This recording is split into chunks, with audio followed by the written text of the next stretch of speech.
The first time someone noticed him, it was just a glance. A delivery driver slowing down in the snow. A muttered, "Weird," before moving on.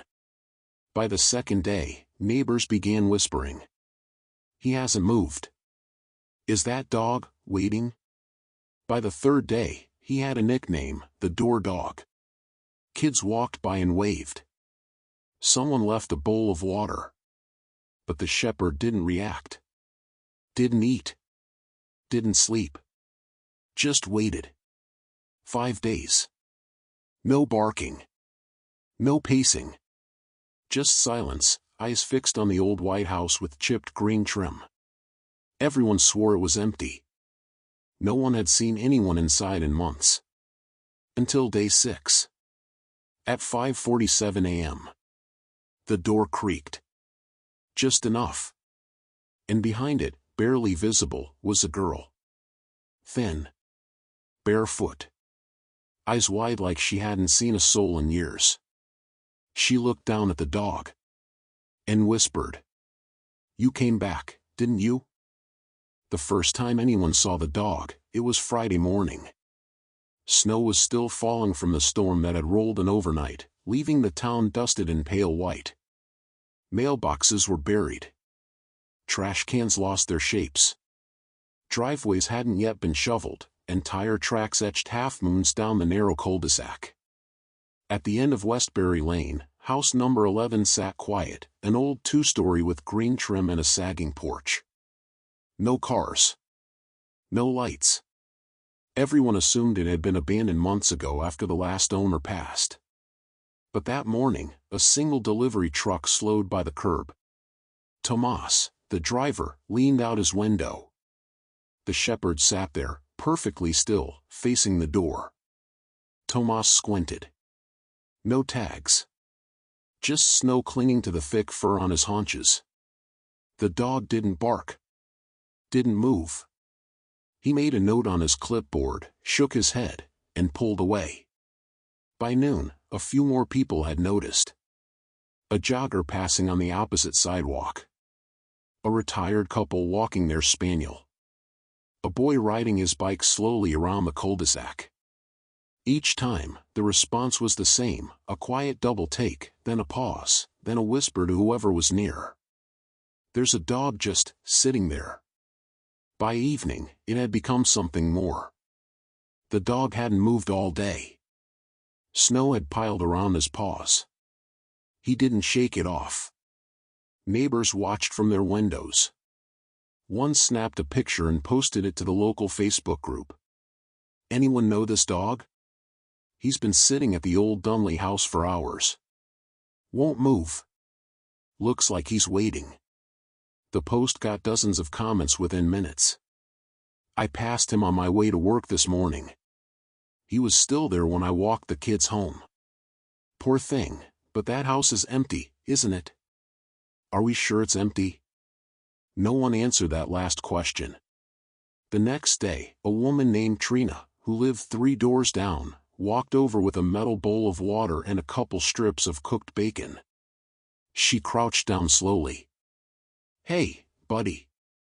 The dog didn't flinch. His eyes never left the door. She slid the bowl forward. The bacon sat untouched. The water slowly froze. By mid-afternoon, people started calling him Patience. On Sunday, the whispers grew. Someone said they saw a flicker of movement inside the house the night before, a curtain pulled aside and quickly dropped. But others said no, the electricity had been shut off months ago. The place was boarded up. Empty. Still, Patience remained. A small pile of food appeared beside him. A blanket someone laid down was eventually snow-covered and stiff. But the dog never moved. On Monday, the local animal control office received 4 separate calls. No tags. No movement. Probably freezing to death. Could someone come check? But when Officer Raymond arrived mid-afternoon, Patience growled low when he stepped onto the porch. Not aggressive. Not threatening. Just defensive. Like he was guarding something. Raymond stood there a while. Then left. No collar. No chip. But I'm not forcing that dog anywhere he doesn't want to go, he told Dispatch. He left him a blanket. By now, the town had grown obsessed. Someone printed flyers. Who is this dog? Another started a short blog, uploading daily updates. Kids walked by after school and left drawings on the porch, crayon sketches of the dog, always facing the door. And still, patience waited. Tuesday morning came. Snow had stopped. Sunlight cut sharp and clean across the street. And finally, at exactly 5:47 a.m., the door creaked open. Only an inch. At first, it looked like the wind. But then, a hand appeared. Small. Pale. Slender. It gripped the doorframe like it wasn't used to doing so. Like the weight of it was new. Then a head appeared, messy hair, big eyes, face thinner than it should be. A girl. No more than 11. Barefoot, standing in the open just long enough to whisper one sentence. You came back, didn't you? The dog stood for the first time in nearly 6 days. His tail wagged once. Then again. He didn't bark. Didn't jump. He just stepped forward. And the girl let him in. The door shut quietly behind the dog, leaving the porch empty for the first time in nearly a week. From across the street, through the condensation-frosted window of her kitchen, Trina caught it, the glimpse of a small silhouette moving past the window inside. She gasped. There's someone in that house. By the time she threw on boots and crossed the street, it was too late. Curtains were drawn again. Nothing moved. The shepherd, who for 5 days had been the most visible creature on the street, had disappeared inside. And so had the mystery. Inside the house, the world was still. The girl stood just inside the front hallway, her bare feet pressing into a thin rug, her arms wrapped tightly around herself. The dog nudged her gently. She knelt and buried her face in the thick fur of his chest. No words. Just soft breath and shaking shoulders. After a moment, she looked up, wiped her eyes with the back of her sleeve, and whispered, "You really came back." The dog tilted his head. She smiled, small and tired. "You always remember, don't you?" The house was colder than it looked from the outside. No heat. No electricity. Most of the furniture was covered in white sheets. The fridge was unplugged. The only food in the house sat in a half-empty pantry, boxes of crackers, a can of soup, 2 granola bars, and a jar of peanut butter. The girl didn't seem alarmed by this. It was all she had known for weeks. But now she wasn't alone. She pulled a small blanket from the couch and spread it in the corner of the living room. The dog followed without question, curling beside her like it was routine. Like he'd done it before. Outside, the neighborhood churned with theories. Trina called Officer Raymond again. "I'm telling you, there's someone inside that house. A child." Raymond arrived 2 hours later. He knocked. Waited. Knocked again. No answer. He checked the back door. Locked. All windows shut. After a long silence, he radioed back, no response. "House is sealed. Dog might be with owner now. No cause for entry at this point." But something gnawed at him. That girl's face. He only saw it for a second through the glass. But it looked hollow. Like she'd been forgotten. Inside, the girl explored the dog's face like a map she remembered. She traced the scar under his left eye. Brushed her fingers behind his ears. Checked his paws. "You're skinnier," she whispered. "Did you walk the whole way again?" The dog licked her hand once. She pulled something from under the couch, an old photograph. Torn edges. A younger version of herself standing next to the same dog, held by a woman whose face had been scratched out.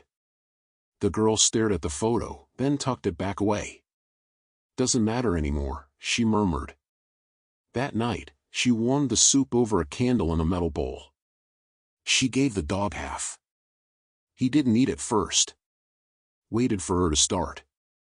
She giggled, a tiny sound that echoed too loudly in the silence. "You're polite." She chewed slowly. It was the first hot food she'd had in days. When they finished, she laid beside him again, her head on his shoulder. Outside, snow began to fall again. Inside, warmth returned, not through heat or light, but presence. The next morning, the town awoke to footprints. Tiny ones. Barefoot. In the snow leading from the front door to the porch, just a few feet out, then back in again. Like someone had come out, looked around, and gone back in. Raymond returned by noon with a child welfare officer. Still, no answer. They knocked. Spoke kindly through the door. Even tried calling out. "If there's anyone inside, we're here to help. You don't have to be alone anymore. We just want to make sure you're safe." But the house remained quiet. The only sound was the wind, and the occasional bark from a dog inside, low, guarded. They left. But this time, they left with something more. Paperwork. A formal inquiry. A request for a judge's signature. Something was happening inside that house. And it couldn't be ignored anymore. That night, the girl fed the dog the last of the peanut butter. He licked the jar clean. She smiled and whispered, "You're good at saving me." She looked at the boarded windows, the locked doors, the world she had sealed off to survive. And then, for the first time in weeks, she said her name aloud, quietly, only for him to hear. "My name is Ellie." The dog thumped his tail. On Thursday morning, the cold cut deeper. By 6:30 a.m., the temperature had dropped below 15 degrees Fahrenheit. The streets were icy. People who passed number 11, Westbury Lane, noticed the windows were still fogged and dark, same as always. But this time, there were more footprints. Not just a child's, but paw prints, too. In and out of the house. As if the dog had stepped outside briefly, then escorted her back inside. A neighbor named Malcolm, a retired nurse, saw it first. He grabbed his phone and called emergency services. "There's a child in that house. She's alive. The dog's still with her. But it's freezing. Someone needs to do something. Now." This time, the town listened. At the shelter across town, a volunteer named Kayla was finishing the morning shift when her supervisor burst in. "You know the story about the dog who sat at the door for days?" Kayla nodded. "Yeah, patience. The internet's obsessed. Well, turns out he might have saved a kid." Kayla blinked. "What?" "Dispatch says a girl opened the door. We're getting requests about the dog's origin. Photos. ID." Kayla rushed to the old wall where they kept intake photos of former rescues. She scanned row after row. Then stopped. Found him. The intake form was dated exactly 11 months ago. Name, Atlas. Breed, German Shepherd mix. Condition at arrival, thin. Minor injuries. Note, brought in by a woman who refused to give her name.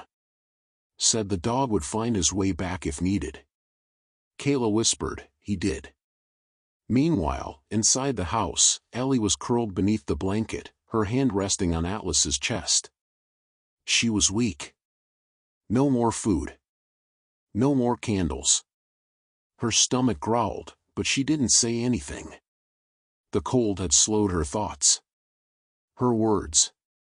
She stared at the boarded window across the room and whispered, "We'll be okay. Right?" Atlas didn't move, but his ears twitched at her voice. She pulled the torn photo from under the couch again. This time, she didn't put it away. At noon, the welfare officer returned, this time with backup, a locksmith, and the court order in hand. A small group gathered outside, including Raymond and Trina, who clutched her coat tighter than necessary. "I knew something was wrong," she said softly. The locksmith worked quickly. The door clicked. Raymond was the first to enter. "Hello," he called out, voice firm but gentle. "Child Protective Services," the woman behind him added. "We're here to help." No answer. Just silence. Then, a soft sound. A whimper. In the living room, they found her. Ellie lay curled against the dog, barely conscious, her lips pale. Atlas rose the moment they stepped in, standing between her and the officers, his body tense, his eyes alert. He didn't growl. He didn't bare teeth. But he didn't move either. Raymond stopped in his tracks. "He's protecting her," he whispered. The child welfare officer knelt slowly, holding out her hand. "It's okay, boy. We're here to help her. You've done enough." Atlas didn't budge. Ellie stirred. And whispered, "He's mine." Her voice cracked like dry wood. But she was awake. They wrapped her in blankets and rushed her to the waiting ambulance. Atlas tried to climb in, but the paramedic hesitated. "Dog's too big," he muttered.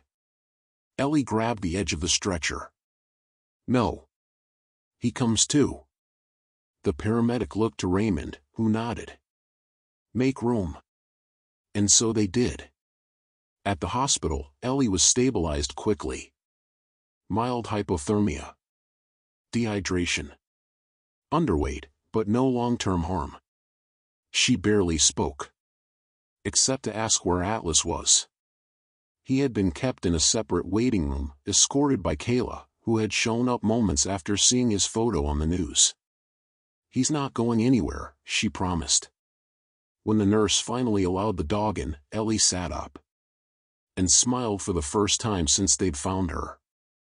Atlas padded over, climbed onto the bed, and laid beside her without hesitation. The monitors beeped gently. Her breathing slowed.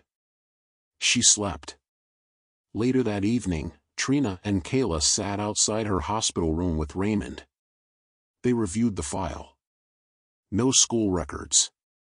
No recent medical checkups. No sign of any legal guardian. The house had been in her late grandmother's name. Utilities had been shut off months ago. It was Raymond who finally said it. She was living alone. Kayla leaned forward. "But why didn't anyone check?" Trina stared at the floor. "Because we all assumed. Assumed it was empty. Assumed someone else had checked. Assumed silence meant safety." Raymond shook his head. It took a dog to sit still and refuse to be ignored. It was 2 days before Ellie spoke more than a whisper. She sat on the hospital bed, knees drawn to her chest, hospital gown slipping off one bony shoulder. Atlas never left her side, not even when nurses came to check vitals or when doctors asked questions. Kayla brought her books, coloring pencils, even warm socks. But Ellie mostly stared out the window. Until Sunday morning. When Raymond stopped by, not as an officer, but just a man with a paper bag of donuts and a thermos of hot chocolate. He knocked softly on the frame of the open door. "Mind if I sit?" Ellie looked over at Atlas, then back at Raymond, and nodded. Raymond sat at the foot of the bed and placed the bag between them. "Figured you might be sick of soup." She gave the faintest smile. "It wasn't that bad." He handed her a chocolate donut. She took it carefully, like she wasn't sure if it was really for her. After a few bites, she spoke. "You were the one who came to the house?" He nodded. "Yeah. A few times. Didn't think anyone would." "Why's that?" Ellie glanced down at her lap. "Nobody ever did before." Slowly, the story began to unfold. Her name was Ellie Harper. She had just turned 11 2 weeks ago. She'd been living in the house alone since early fall. Her grandmother had passed away in August, a stroke, sudden and silent. At first, Ellie thought someone would come. But the phone lines had been disconnected. The neighbors were used to seeing her grandmother only occasionally. School had been virtual for months. No one checked in. And Ellie, quiet by nature, did what she'd learned to do her whole life: disappear. Raymond took careful notes, but didn't press. He just listened. "Where did Atlas come from?" he finally asked. Ellie looked at the dog beside her. His ears perked up at his name. "He used to be mine." She swallowed hard. "Before my mom left, he was our dog. She gave him away. Said we couldn't keep him anymore." Raymond leaned forward. "And he found you again?" She nodded. "I don't know how. But he did. He waited for you." She looked out the window again. He always waited. Outside the hospital, the story had gone viral. The news outlets called it "the dog who wouldn't move." Photos of Atlas sitting in the snow were everywhere, from local newspapers to morning TV segments. But what people clung to was the image of the door opening. A single frame taken by a neighbor through their window, Ellie standing barefoot in the cold, her hand on the door, the dog looking up at her. A girl no one knew existed. A dog no one could explain. A story no one could forget. Kayla returned to the shelter that afternoon and printed out the original intake photo of Atlas. She added a note. "Returned home, just like he said he would." She pinned it above the front desk. Visitors stopped to stare. Someone left a note beside it. Sometimes love remembers when people forget. That evening, a social worker named Vanessa met with Raymond and Kayla. She'd been assigned Ellie's case. "She's smart," Vanessa said. "Resilient. But she's been alone a long time. Does she have any relatives?" Kayla asked.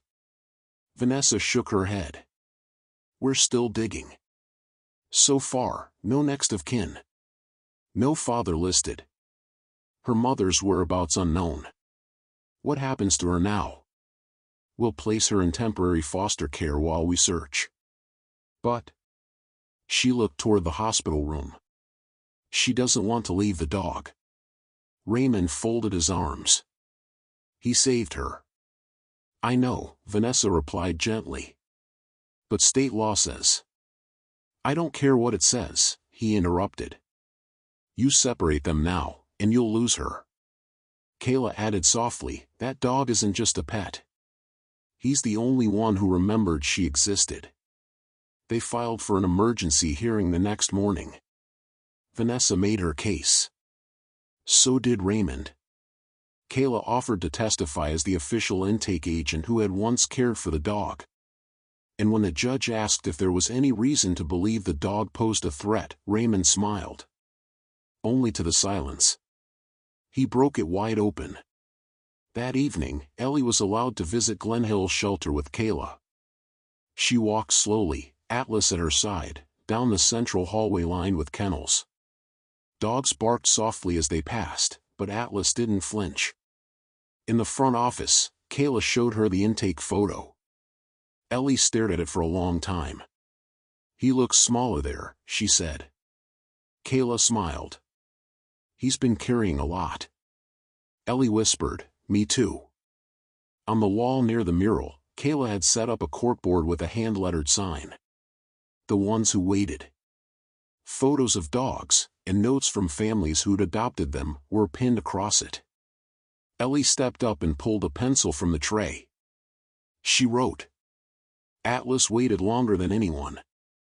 But he remembered. So I will too." She pinned it at the center of the board. For the next 2 weeks, Ellie and Atlas stayed in a temporary foster home. It belonged to Evelyn and Harris Gray, a retired couple who had volunteered with Child Protective Services for over 20 years. Their house sat just on the edge of town, a white farmhouse with wide windows and a fenced-in yard. It wasn't perfect, but it was warm. Quiet. Safe. Ellie was given a room of her own for the first time in a long time. The walls were painted soft blue. A handmade quilt covered the bed. A worn teddy bear sat on the pillow. And best of all, no one said Atlas couldn't come. The first night, Evelyn found Ellie curled in bed with Atlas beside her, just like in the hospital. She didn't say anything. Just closed the door gently and left a glass of warm milk on the hallway table. By morning, the milk was gone. The next day, Evelyn handed Ellie a small envelope. Inside was a library card with her name already printed on it. "You'll need this," she said. "For what?" Ellie asked softly.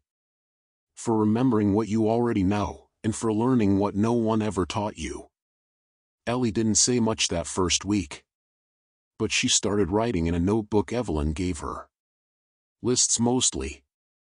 Things Atlas likes. Things Atlas doesn't like. Things I remember. Things I miss. And once, on the back of a page, she wrote, "I think he found me because I never stopped needing him." At school, Ellie was quiet but observant. The staff had been briefed. No questions about her past. No forced introductions. Still, the other students noticed.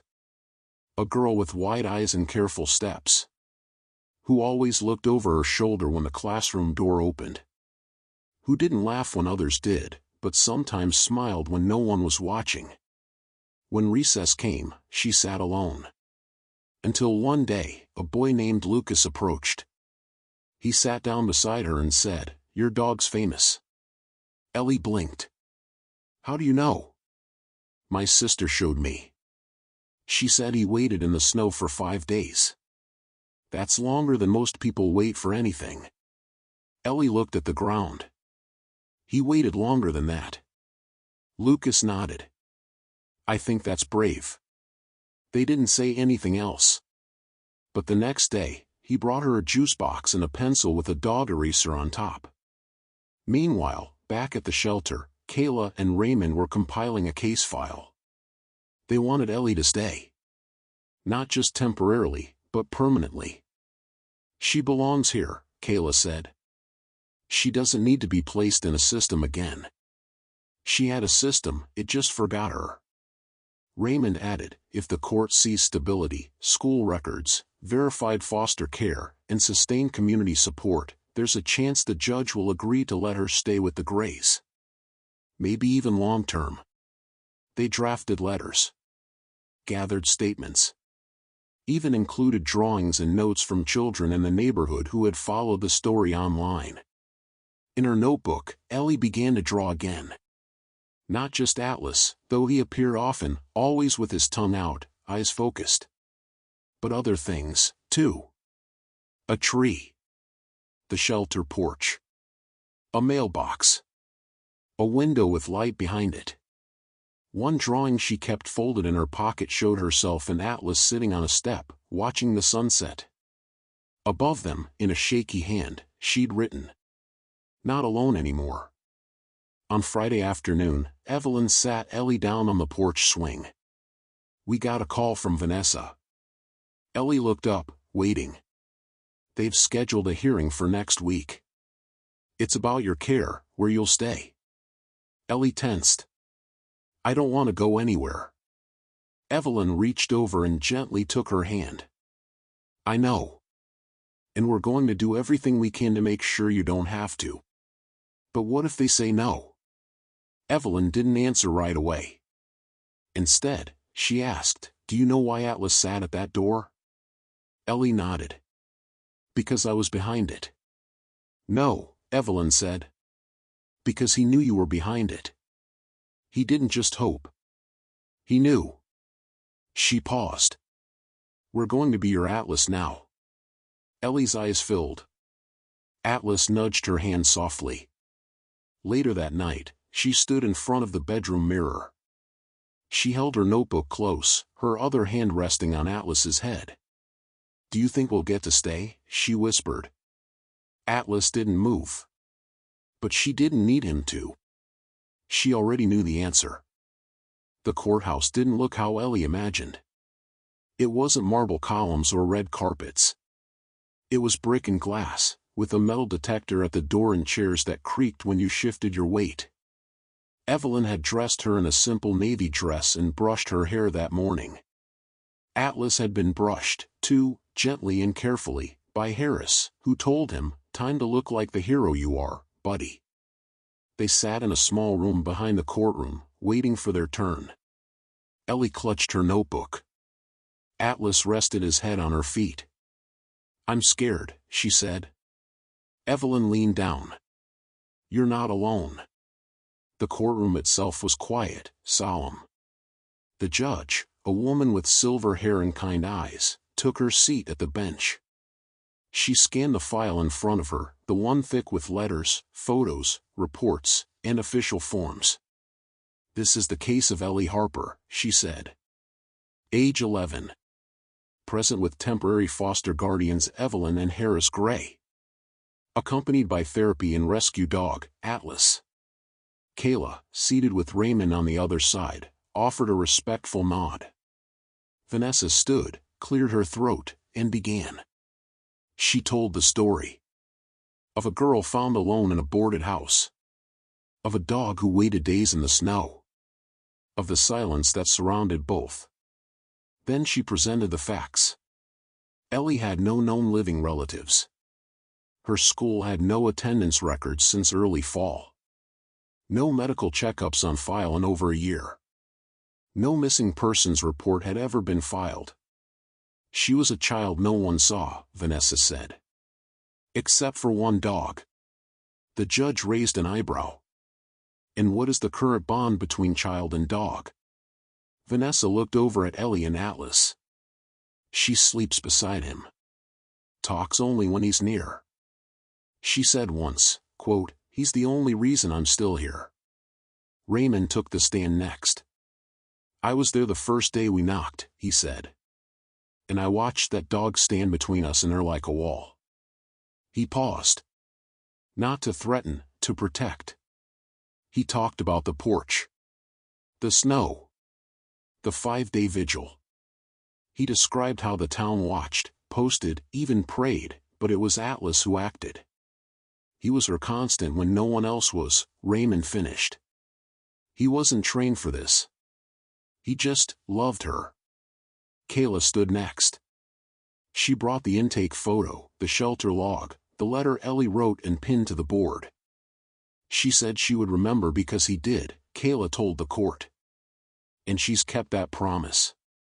She's healing. Because of him. And because of the community that stepped up after. She paused. But if we separate them now, it's not just about a dog. It's about breaking the only promise that was ever kept to her. Then the judge invited Ellie to speak. Evelyn looked at her gently.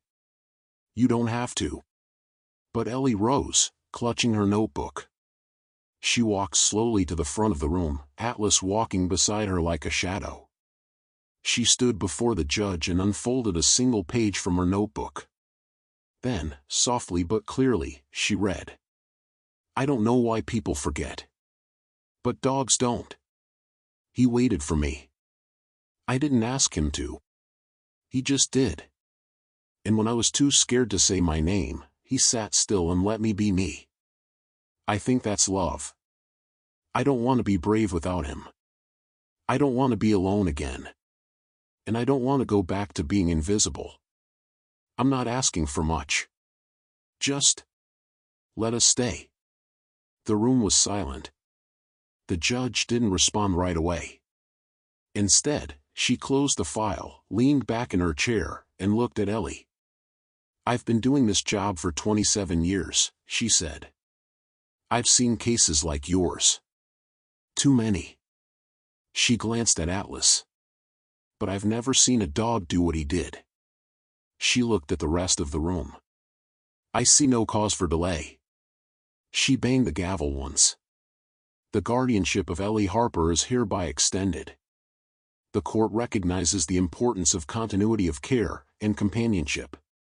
Ellie Harper shall remain with Evelyn and Harris Gray, with Atlas certified as her emotional support animal. The room exhaled. Evelyn hugged Ellie. Harris wiped his eyes. Atlas wagged his tail and pressed his head into Ellie's waist. Ellie closed her eyes. She had stayed. Outside the courthouse, reporters had gathered. Word had spread. Photos of Ellie and Atlas leaving the building appeared across social media by sunset. But none of that mattered to her. What mattered was the warmth in her coat pocket, the page she'd written. And the warmth beside her, a dog who had never let her go. Spring came slowly that year. The snow melted in layers, shrinking day by day as buds appeared on trees and small puddles formed along the sidewalk. At the edge of town, Evelyn's farmhouse shed its winter hush. The porch flowers began to bloom. The back fence creaked with wind again. And Ellie, now free of the court's uncertainty, woke each morning with a little more peace. She still wrote in her notebook daily, but her lists had changed. No longer things I Mississippi. Now it read. Things I want to learn. Things I like about today. Things I'll never forget. At the top of one page, she wrote. The porch worry Saturday. Every weekend, Evelyn and Harris took Ellie and Atlas into town. Sometimes it was just for groceries. Other times for books or shoes or new notebooks. But one Saturday, Raymond invited them to a small community event downtown. You should come, he said. It's not official. Just a few people who want to say thank you. When they arrived, Ellie blinked at what she saw. Taped to the windows of the old community center were nearly 100 drawings. Of Atlas. Of a house. Of a girl at a door. Children had made them, each picture in crayon or marker, pinned with a clothespin or taped with care. A handmade banner hung across the front. The dog who stayed. Inside, the crowd quieted as Ellie stepped in. She froze at the sight. There, in the center of the room, was a wooden bench. It had been carved by hand. At the top was an engraving.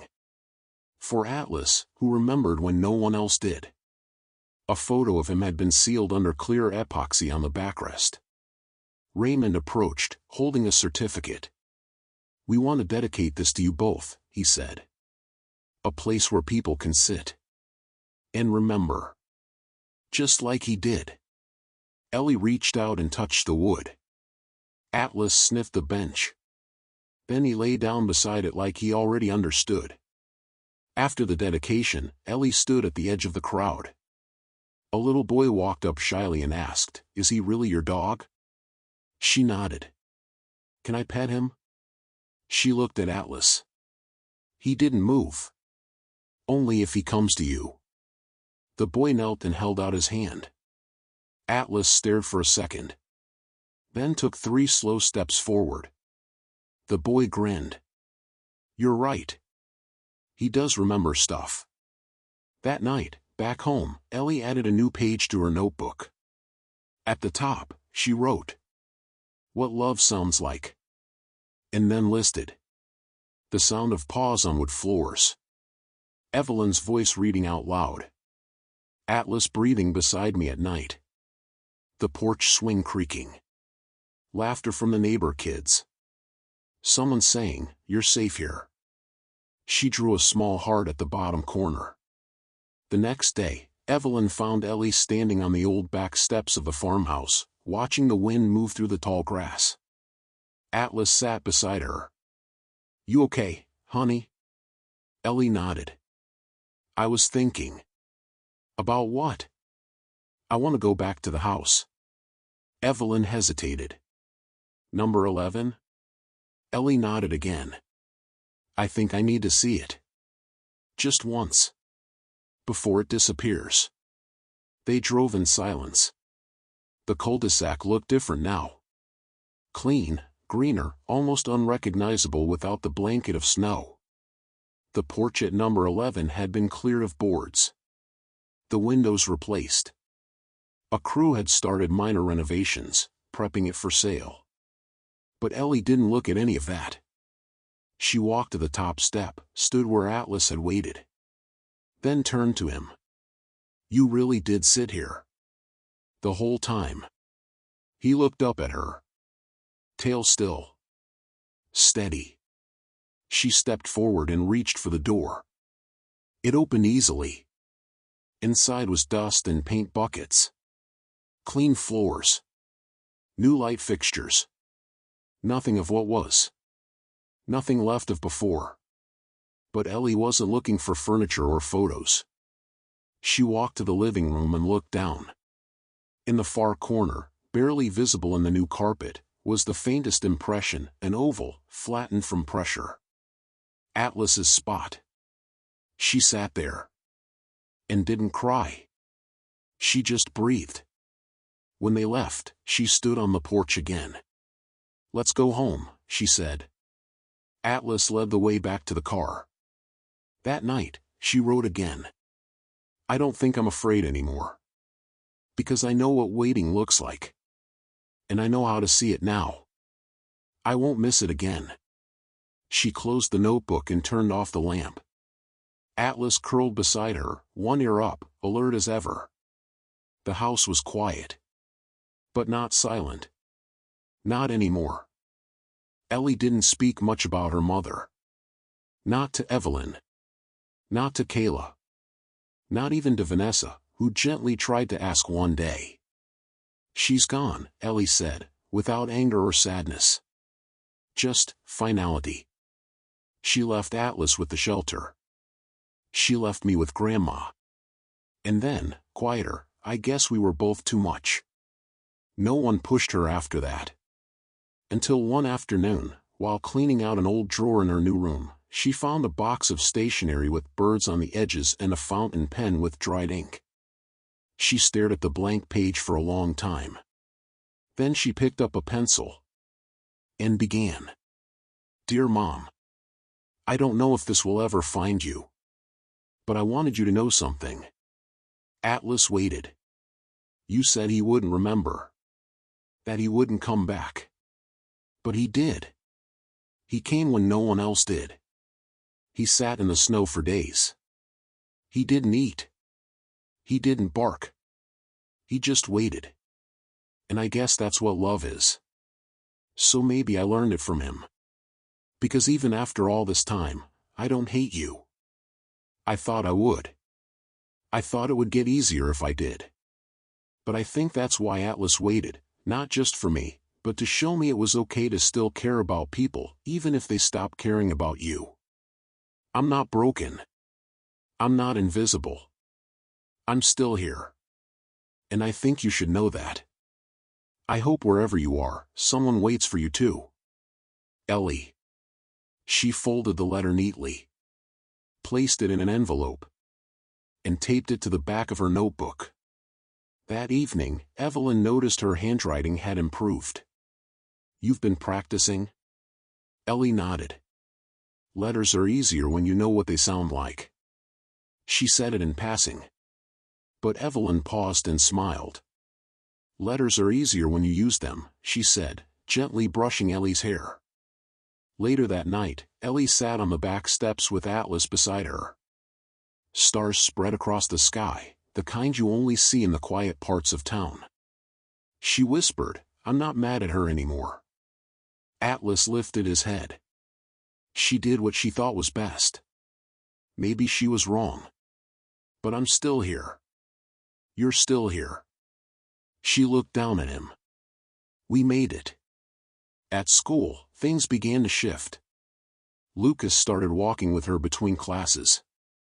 They didn't talk much, but she always smiled when he did something silly, like dropping his entire lunch trying to offer her a juice box again. A girl named Priya invited her to sit in the library at lunch. She offered her half of her cookie without saying a word. Small things. But things that stuck. Ellie wrote about them too. "Someone laughed at my joke today. Lucas said Atlas is probably a superhero in disguise. Priya asked if I like books. I said yes. She said, good. And kept reading. On a warm Sunday afternoon, Raymond and Kayla hosted a small barbecue at the park. Evelyn brought Ellie and Atlas. The bench, Atlas's bench, as the town now called it, had been moved there with permission from the city. Set beneath a wide tree near the playground. Kids ran back and forth. Parents chatted. Music played softly from a speaker. Ellie didn't stay at the edges. This time, she walked right up to a girl her age and said, "Do you want to race to the swing set?" They did. Atlas waited by the bench, tongue out, ears perked. She ran back and threw her arms around him. "You would have beat us both," she giggled. As sunset neared, Kayla handed Ellie a small wrapped box. "Just something we found when we cleaned out the old shelter office," she said. "We think it's yours." Inside was a collar. Old, leather, worn, but intact. A tiny tag dangled from it, shaped like a heart. Etched into the metal were 3 letters. YH. Ellie and Harper. She blinked. This was his collar? Kayla nodded. Found it in a drawer marked Hopeful Returns. Ellie held it in both hands. Then reached down and fastened it gently around Atlas's neck. "There," she said. "Now everyone knows who you belong to." One Saturday morning in late April, Ellie woke to birdsong and sunlight cutting clean lines through her curtain. Atlas stirred at the foot of her bed but didn't rise until she moved. His ears twitched first. Then his eyes opened. Then that slow, steady breath she'd come to love, the sound of knowing someone is still there. She sat up and whispered, "Good morning." It had been 6 months since she opened the door. That morning, Evelyn made pancakes. Harris was on the porch fixing the screen door, humming to himself. The world, for the first time in Ellie's memory, felt ordinary. But not boring. Not gray. Just normal. And safe. She poured syrup onto her plate and noticed something tucked beneath her napkin. A folded flyer. Children's writing contest, theme, someone who changed my life. Her name had already been written in the top corner, in Evelyn's cursive. "Just in case you were thinking about entering," Evelyn said with a wink. Ellie stared at the words. Then looked down at Atlas. And smiled. She started writing that afternoon. Not in her notebook, but on the fresh white paper with the contest letterhead. She wrote slowly. Thoughtfully. Pausing often to glance at Atlas, who lay across the rug chewing a well-worn tennis ball. When she finished, she folded it neatly and placed it in the envelope provided. Title, He Waited. I was once a girl who thought everyone forgot. I lived behind a door no one knocked on. I listened to quiet like it was a language. Then one day, someone waited. Not someone. A dog. He didn't knock. He didn't speak. He just stayed. Through snow. Through silence. Through days. I opened the door, and he was still there. So I learned something. Sometimes, love is loud. But sometimes, it just waits. I'm still learning to be loud. But I know how to wait now. Because I was loved by someone who did. 2 weeks later, a letter arrived. She won. Not first place. But honorable mention. They published her story in the school newspaper. Lucas read it twice. Priya asked for a copy. Her teacher pinned it on the wall with a small caption. When words come from the heart, people listen. That same week, Ellie was invited to speak at a local community event. It was a fundraiser to help rebuild and expand the Glen Hill shelter. A newer facility, with heating, better fencing, and more space for dogs like Atlas, the ones who didn't always arrive with a story, but often left with one. Evelyn asked her, gently, if she wanted to go. She didn't hesitate this time. I want people to know. She stood on the small stage, microphone clutched tight in both hands. Atlas sat at her feet, calm as ever. She wore the same navy dress from the hearing, now a little shorter on her as she grew taller. She spoke into the mic, clear and calm. "I thought I was alone. But really, I was just waiting for someone to see me. Atlas saw me.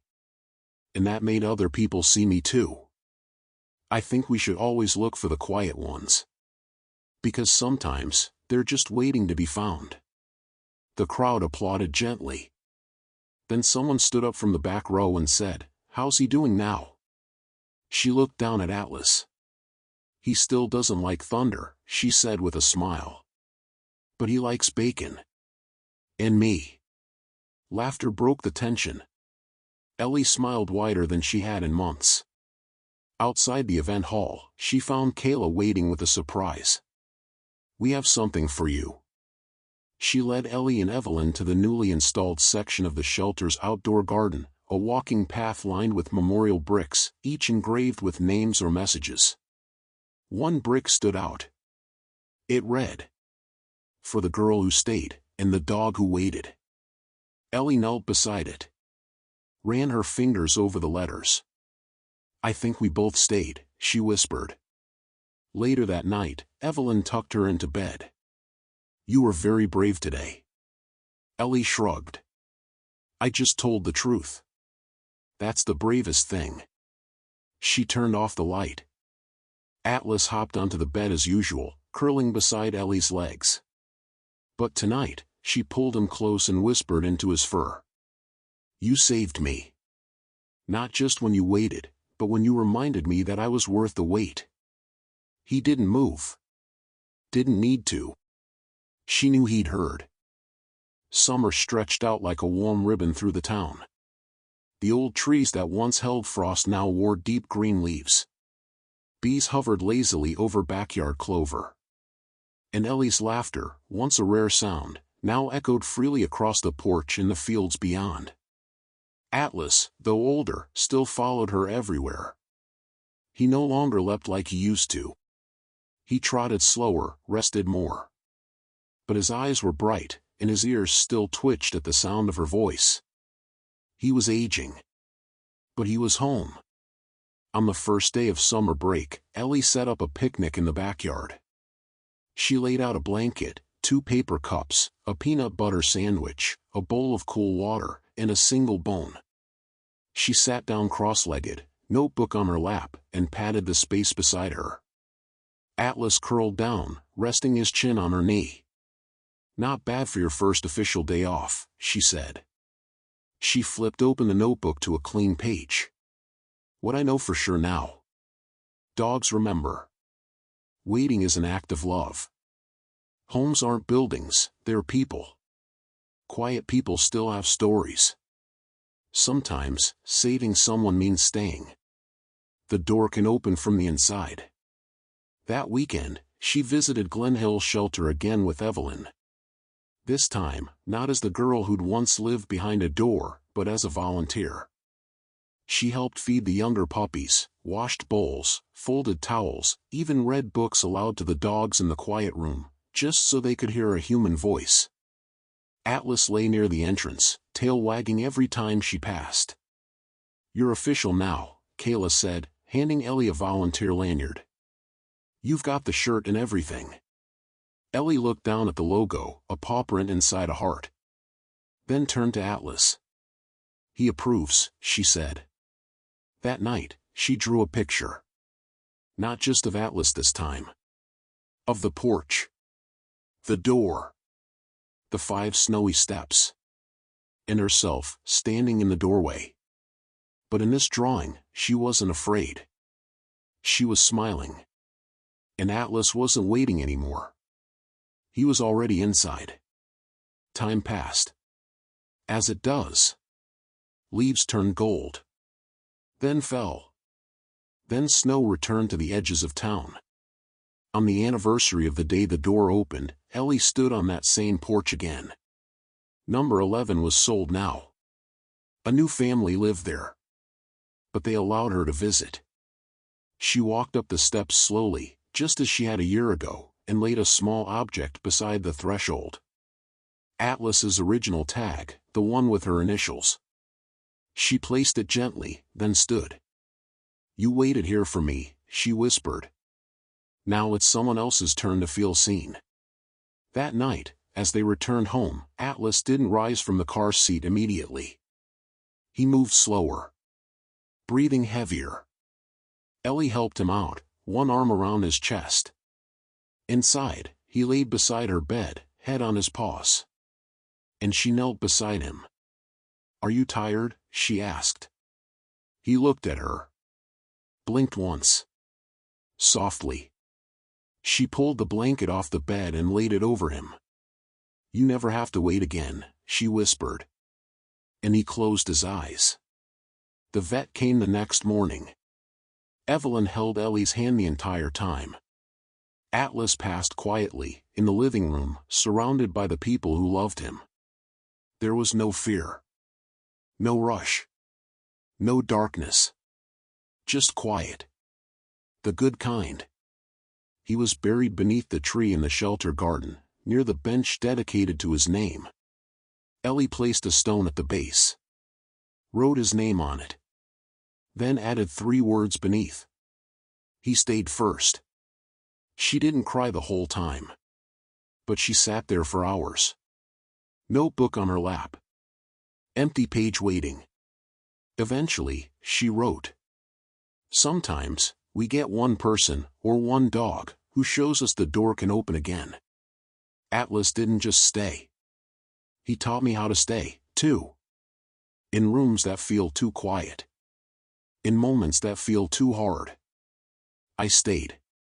And now, I'll do that for someone else. Because love like that never really leaves. It just changes form." Years later, Glen Hill Shelter had expanded. There was a new wing. A better heating system. More space. More adoptions. And a plaque at the entrance.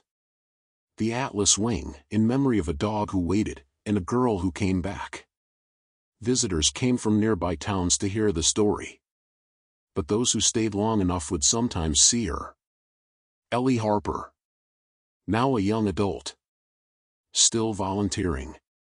Still reading softly to new dogs in the quiet room. And sometimes, when the sun hit just right, they'd say it looked like someone was sitting beside her. Like a shadow. Like memory. Like waiting had never left.